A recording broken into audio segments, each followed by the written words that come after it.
For 1,000 years, one city ruled the known world. From 7 hills beside a restless river, an empire rose.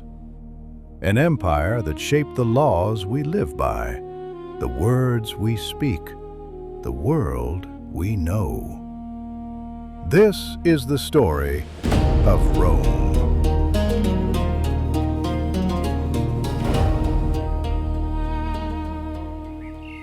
Here, on the Tiber River, our legend begins. The water ran fast, sometimes flooding its banks. Life here was never easy, but from this river came a story. 2 small brothers left alone. A she-wolf found them and raised them as her own. Romulus and Remus. Not ordinary children, they were believed to be the sons of the war god Mars. Their tale is one of survival and rivalry. And in the end, only Romulus remained. On the Palatine Hill, he built a small settlement. Wooden huts, dirt paths. It was not yet a city, but it was the foundation of Rome. In 753 BCE, Romulus became Rome's first king. As the years passed, the settlement grew. The town came to life. Merchants shouted at their stalls. Children ran through the narrow streets. The smell of bread and smoke drifted from the houses lining the roads. And at the end of the street, stone steps rose before us, climbing toward the Palatine Hill. Each step upward took us higher, away from the bustle below. On the summit, temples stood in solemn silence. Statues of gods gazed down with eyes of bronze and marble. Incense curled upward in thin streams. This was the temple of Jupiter Optimus Maximus. It stood as the religious center of Rome, where triumphal processions ended, consuls took office, and major sacrifices were performed. From anywhere in Rome you could see it, the heart of the city, where gods and government met. From this height, the city stretched out below, the Forum, the markets, the winding streets. Rome was no longer a village of huts. It was a city of stone, a city destined for greatness. But kings ruled with heavy hands, until the last one became a tyrant. Pressure turned to revolt. In 509 BCE, Lucius Junius Brutus rallied the people. The king was overthrown. The monarchy ended. No more kings, no crown. No man would be above the law again. Rome chose a new path. Res Publica, the Republic, was born. The people had won. But what would come later was something they would never forget. The Republic found its rhythm. In the Forum, voices echoed. Senators argued, merchants bargained, citizens gathered. It was noisy, but it was order. South from the city, a road ran unbroken toward the horizon. Stones lay firm beneath the sun. The line stretched ahead, mile after mile. Legions marched in step, sandals striking like drums. The Via Appia did not bend. It carried Rome forward. And along that road, water followed. The Aqua Appia. Arches rose above the fields, stone ribs against the sky. Streams rushed overhead. Water spilled into fountains, splashed into basins, poured into baths. The city drank and grew. In the valley, the Circus Maximus rose. Crowds pressed into the seats. Tens of thousands waited in restless silence. The gates creaked open. Chariots exploded forward. Hooves thundered. Wheels screamed. Dust swirled into the air. The roar of voices shook the ground. The race consumed the city. Rome had learned to build, and now it would learn to fight. Across the sea, an enemy watched. Carthage, a power that controlled the Mediterranean and refused to share it. In 218 BCE, a Carthaginian general did the unimaginable. Hannibal. He did not sail toward Rome. He marched north, leading an army across the frozen Alps. Soldiers, horses, war elephants. Thousands died in the cold. But Hannibal descended from the mountains like a thunderstorm. At Cannae, he crushed 50,000 Roman soldiers in a single afternoon. For 16 years, he ravaged the Republic's heartland. Rome had never known such terror, and for the first time since the Republic was born, its survival was no longer certain.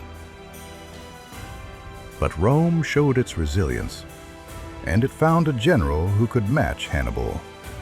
Scipio Africanus. In 202 BCE, Scipio did what no Roman had dared.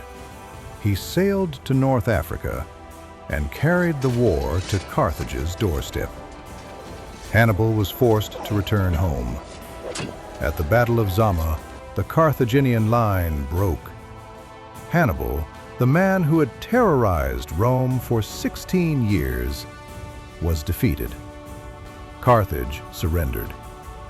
The Western Mediterranean belonged to Rome. Rome had survived its greatest threat. The Republic endured. But one man would soon change everything. 49 BCE. A river in northern Italy, the Rubicon. Its waters mark the sacred boundary between Rome and her provinces. To cross it with soldiers is treason.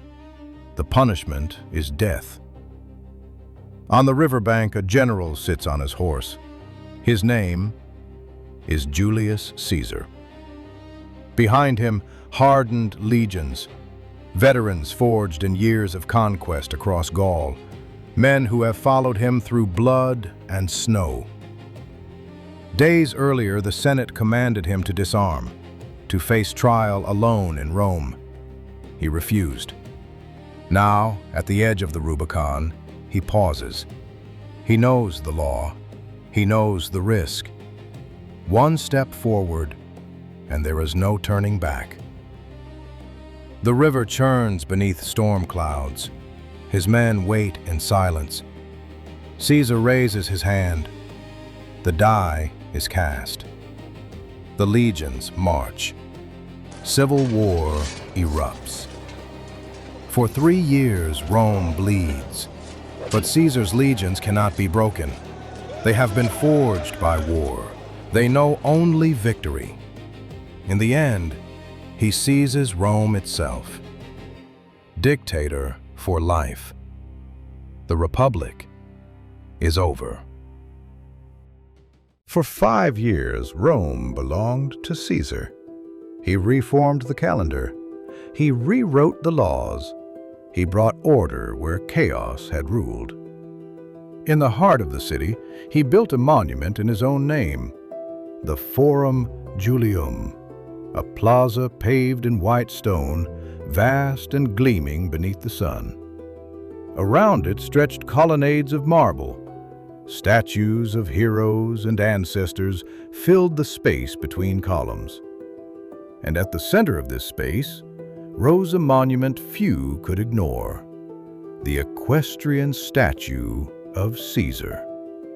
Bronze and towering, it was a symbol of destiny, casting its shadow across the square. At the far end stood the jewel of the complex, the Temple of Venus Genetrix. a shrine of white marble lifted high on a sheer podium.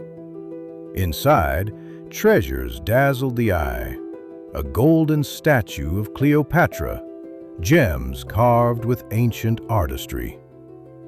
Before its walls, waters shimmered in the fountain. Bronze nymphs posed in eternal dance, droplets sparkling in the air.